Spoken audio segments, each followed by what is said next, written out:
Bonsoir.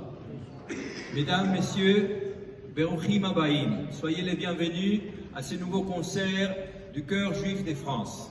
C'est aujourd'hui notre deuxième concert de la saison, depuis notre reprise en novembre dernier, que nous avons la chance de vous présenter dans cette belle synagogue qui nous accueille depuis de nombreuses années. Cette synagogue, vous le savez, est parmi les plus emblématiques car la plus ancienne de Paris, encore en activité depuis plus de 2 siècles. Cette synagogue a eu la chance de compter parmi d'autres célébrités musicales un personnage haut en couleur, un jeune juif venu de l'Allemagne, plus précisément de la ville de Cologne. Le jeune s'appelait Yaakov. Yaakov, en allemand, ça se dit Yaakov. Voilà. Puis, quand il est venu en France, il s'appelait Jacques, évidemment. Il s'appelait Jacques et il est venu avec son père et avec son frère Jules, qui était déjà un excellent violoniste. Le père, musicien aussi, était compositeur et chazan. Il s'appelait Isaac, nommé Yitzhak Eberst, et il avait décidé, comme beaucoup de juifs à la fin du XVIIIe siècle, de changer son nom de famille par celui de sa ville natale, la ville de Offenbach, qui se retrouve près de Francfort. Isaac était chazan, donc il officiait à la grande synagogue de Cologne. Bien d'autres chazanim changeaient leur nom à cette époque pour s'adapter à l'usage du temps. Le chazan Yitzhak Offenbach, avec son nouveau nom d'adoption, arrive donc à Paris avec ses 2 enfants adolescents, dans l'espoir de leur assurer une belle carrière musicale. Il les présente devant le directeur du Conservatoire de Paris, un célèbre musicien italien de l'époque nommé Luigi Cherubini, qui avait été nommé par Napoléon lui-même. Bref, les 2 jeunes et très talentueux musiciens seront pris respectivement dans les classes de violon pour Jules, qui deviendra l'élève du très célèbre Niccolo Paganini, et du violoncelle pour Jacques, qui montre, tout comme son frère, des dons exceptionnels pour la musique. Et comme il fallait vivre et gagner son pain, les jeunes frères sont amenés ici même, dans cette synagogue, où le père Chazan propose, grâce à leur solide tradition dans la musique juive, les services partagés de 2 enfants comme chef de chœur pour les offices. L'aventure commence donc bien, mais même très bien. Mais le petit salaire des jeunes chefs de chœur ne suffit pas aux frères Offenbach pour subvenir à leurs besoins. Ils commencent donc à travailler aussi ailleurs pour arrondir leur fin du mois et sont obligés d'accepter du travail dans les orchestres des théâtres parisiens où des représentations se déroulent souvent les vendredis soirs en plein Shabbat. Les choses se compliquent donc, malheureusement les 2 frères sont obligés de quitter leur travail musical ici à la synagogue. Le frère aîné, Jules, va malheureusement décéder très tôt, laissant son frère Jacques Offenbach, que vous connaissez sûrement, seul pour mener sa carrière de musicien et compositeur. Jacques Offenbach va devenir le plus grand génie de l'opéra comique que l'on connaît et il va gagner une célébrité mondiale en composant des titres tels que La vie parisienne. Vous connaissez La vie parisienne? Il va écrire aussi La belle Hélène, où il se moque encore de la mythologie grecque, et Orphée aux enfers, donc que des moqueries et des situations aptes à l'opéra bouffe qu'il invente lui-même. C'est donc avec sa musique que l'on va commencer notre concert en vous présentant ici un medley que j'ai arrangé spécialement en 2020 pour commémorer le bicentenaire de la naissance de Jacques Offenbach et qui a été donné pour la première fois à la salle Cortot à Paris. Là, vous entendrez sûrement des airs que vous allez reconnaître parmi les plus fameux des opéras d'Offenbach et vous allez peut-être vous poser la question: d'où a-t-il sorti ces airs? Pourquoi avoir choisi ces rythmes de danse aussi particuliers qui n'étaient pas du tout la norme dans la France de l'époque? Pourquoi sa musique invite à la danse? Mais de quelle danse s'agit-il? Ne viendrait-il pas de l'Est de l'Europe? Ne serait-ce des danses chassidiques?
Brouchim Habayim, Baruch Hashem, Monsieur le Président, Messieurs les administrateurs, Moravi Rabotai, Hector Sabot, notre chef de chœur, spécialiste dans la musique, Moshe Benamou, au piano, Sanko, Ariel Botan, bien sûr, au saxophone, et notre canteur Raphaël Cohen, Rabbi Raphaël. Et sans oublier tous les choristes.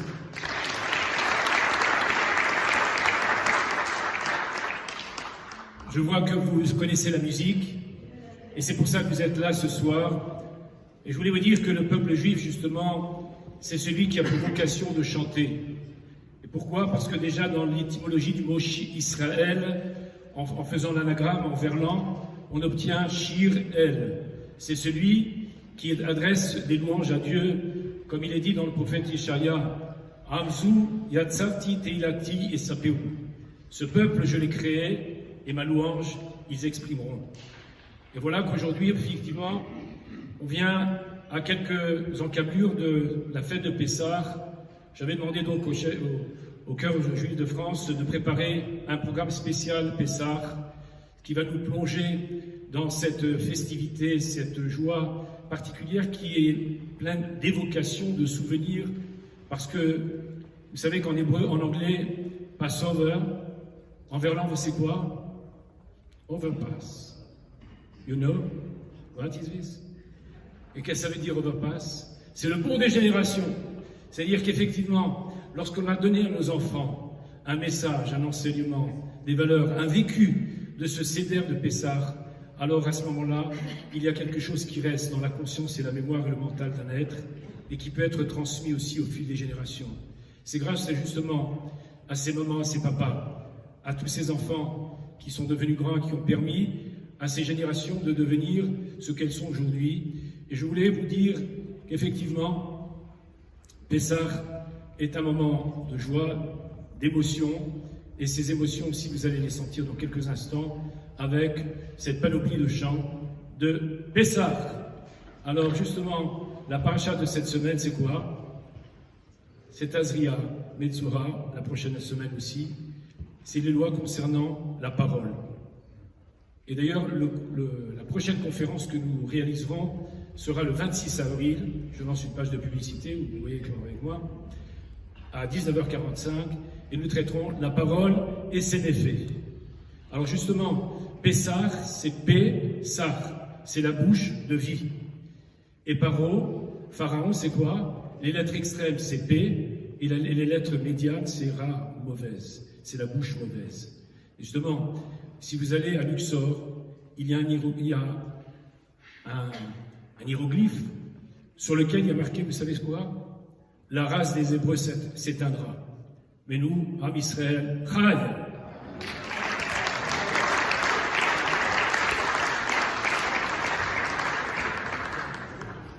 Comme vous avez pu le constater, mon intention pour cette soirée un peu spéciale est de vous faire participer et de vous inciter, même soit peu, de vous initier à l'art choral qui est celui de notre ensemble.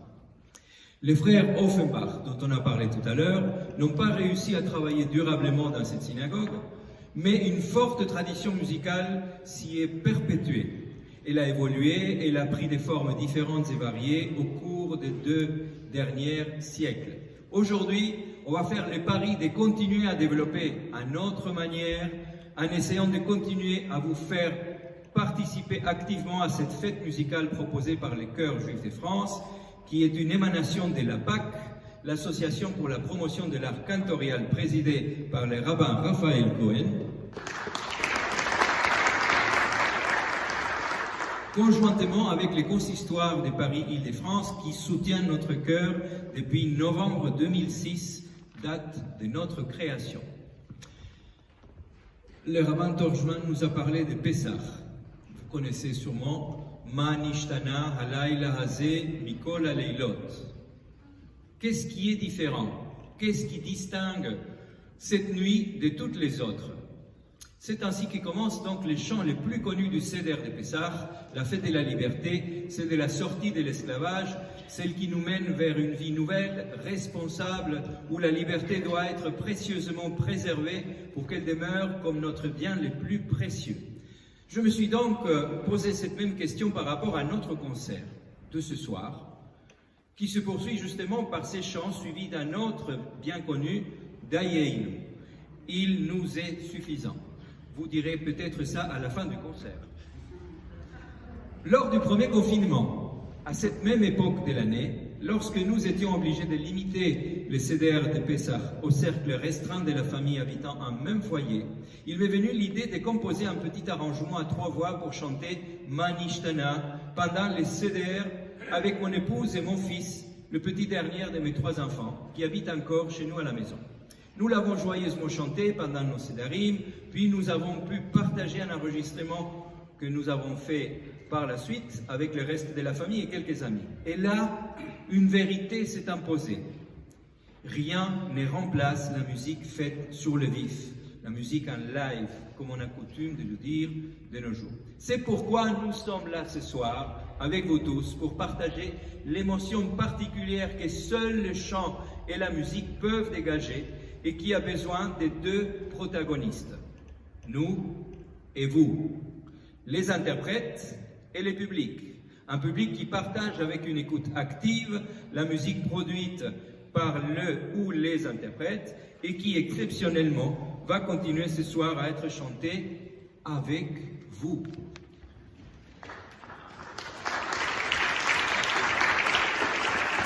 Entre vous et nous, la musique. Rien que la musique, cet organisme sonore éphémère qui apparaît et qui disparaît tout de suite pour ne rester que dans notre mémoire, dans les souvenirs immédiats qu'elle produit et qui fait du bien, qui crée l'harmonie dans le partage des sons différents, des sons qui se mélangent pour faire des accords, pour créer une mélodie qui peut être accompagnée par d'autres voix et qui trouve son équilibre dans les bons dosages de ces différentes voix. C'est cela notre cœur, c'est cela notre répertoire à plusieurs voix qui s'adresse à tous et qui véhicule aussi un message de paix, une parole de sagesse, d'espoir et de foi, qui transporte nos prières et qui nous donne la joie, mais aussi parfois un sentiment de tristesse lorsqu'on évoque des faits qui nous préoccupent ou qui nous menacent, tels que beaucoup de nos chants l'expriment, et je laisserai la parole au Rabbanim tout à l'heure pour vous parler un peu de Veil She'amda.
Die, die,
Le chant que vous venez d'écouter, Vehi She'amda, en fait souligne les persécutions que le peuple juif a subies à travers toutes les générations.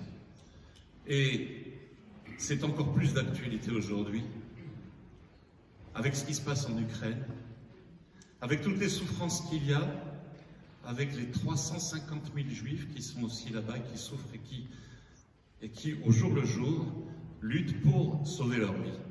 Alors, je voudrais bien que ce chant que vous venez d'entendre leur a été dédié.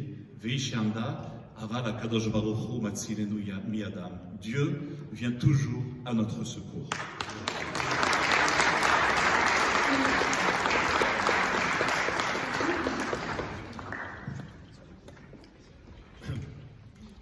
Imaginez un instant s'il n'y avait plus de synagogue, s'il n'y avait pas la Torah, que serait devenu le peuple juif. Le prophète le dit,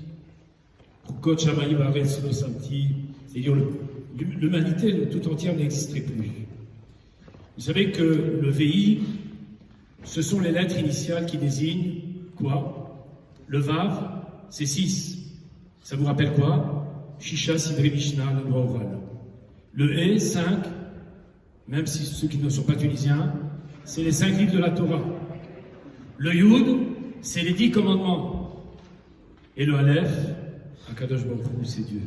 Vehi She'amda Avotenu Velanu, c'est elle qui a fait en sorte que le peuple juif existe encore. Et alors je suis heureusement surpris de voir que dans cette chorale, il y a justement cet overpass. Pour des générations, tu veux venir, quel est ton prénom? Yaakov. Voilà, c'est le plus jeune des choristes.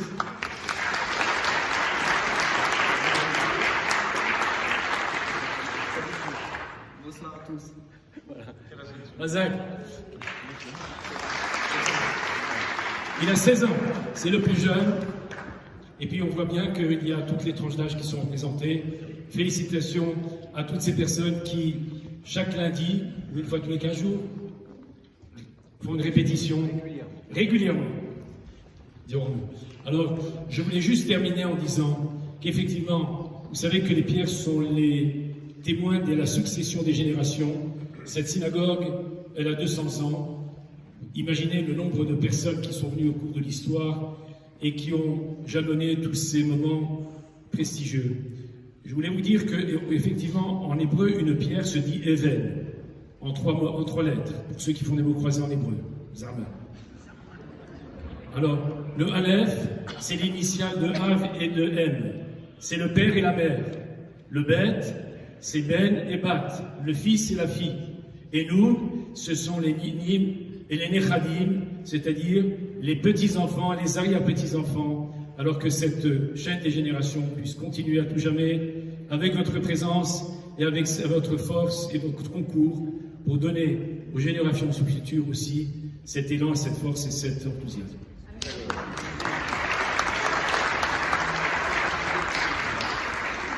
Et puisqu'on parle de générations, on va revenir quelques centaines de générations en arrière pour parler, pour chanter de celui que vous connaissez tous, Abraham Avinu, Abraham notre Père. C'est le patriarche commun qui relie les trois religions monothéistes. Le premier, le plus ancien de nos ancêtres, c'est lui qui a pris l'initiative de se séparer de ses racines, de ses origines mésopotamiennes, pour adhérer à une nouvelle religion qu'il a découvert lui-même par la révélation divine. C'est alors qu'il s'est vu ajouter deux sons nouveaux à son nom d'origine lorsqu'il a eu sa révélation.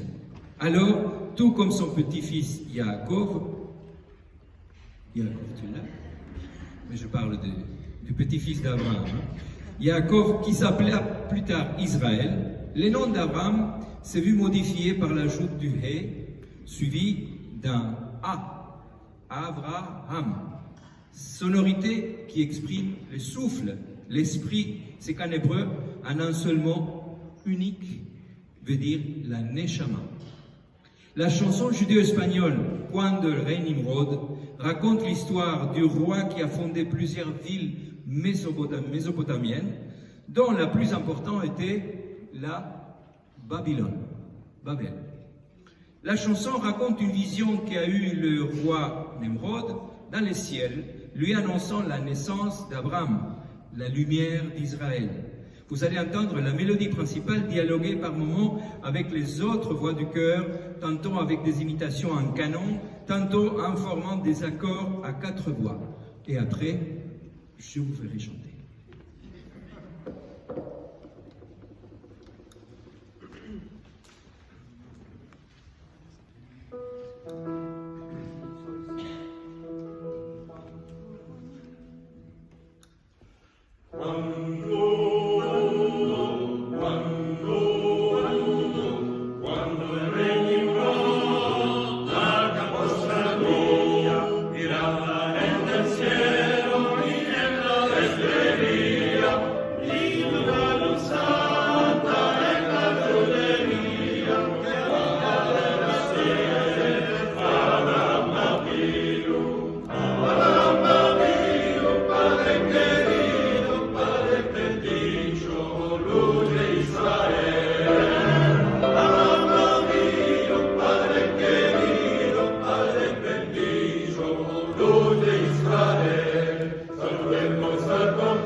Naomi Shemer, vous connaissez Naomi Shemer?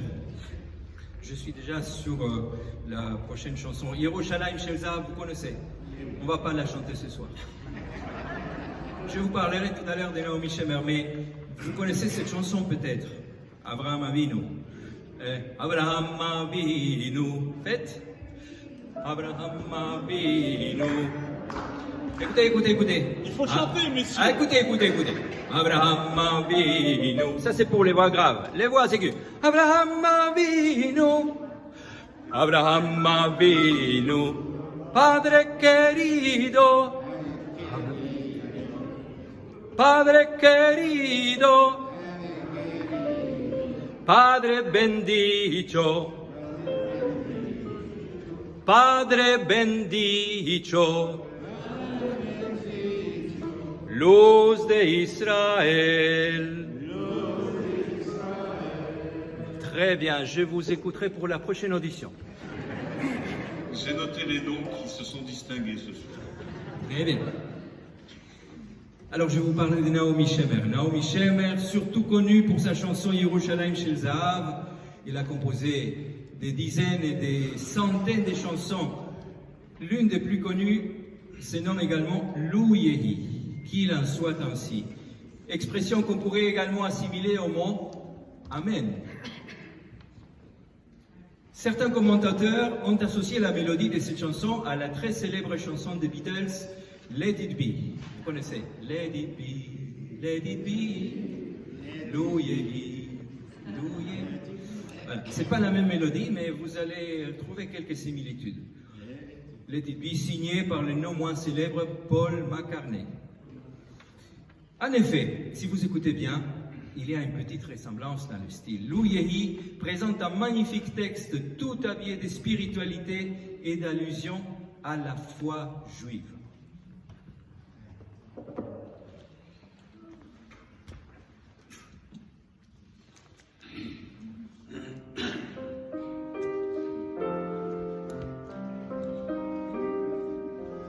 עוד יש מפרש לבן באופק מול ענן שחור כבד.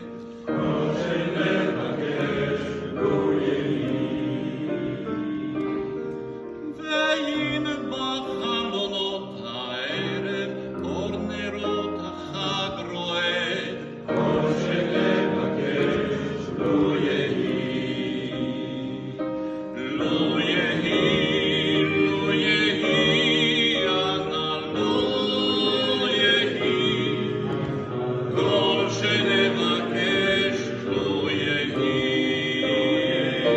לו יהי, לו יהי, אנא לו יהי, כל שנבקש לו יהי. מה כל ענות אני שומע, קול שופר וקול תופים, כל שנבקש לו יהי. לו תשמע בתוך כל אלה גם תפילה אחת מפי, כל שנבקש לו יהי. לו יהי, לו יהי, אנא לו יהי, כל שנבקש לו יהי. לו יהי, לו יהי, אנא לו יהי, כל שנבקש לו יהי. בתוך שכונה קטנה מוצלת, בית קט עם גג אדום, כל שנבקש לו יהי. זה סוף הקיץ, סוף הדרך, תן להם לשוב הלום, כל שנבקש לו יהי. לו יהי, לו יהי, אנא לו יהי, כל שנבקש לו יהי. לו יהי, לו יהי, אנא לו יהי, כל שנבקש לו יהי. לו יהי.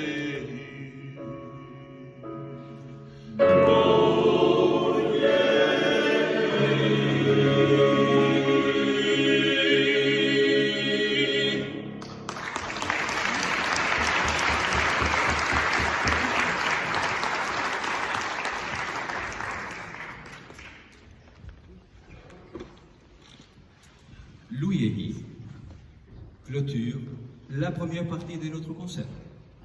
Donc on vous retrouve dans 10 petites minutes. À tout de suite.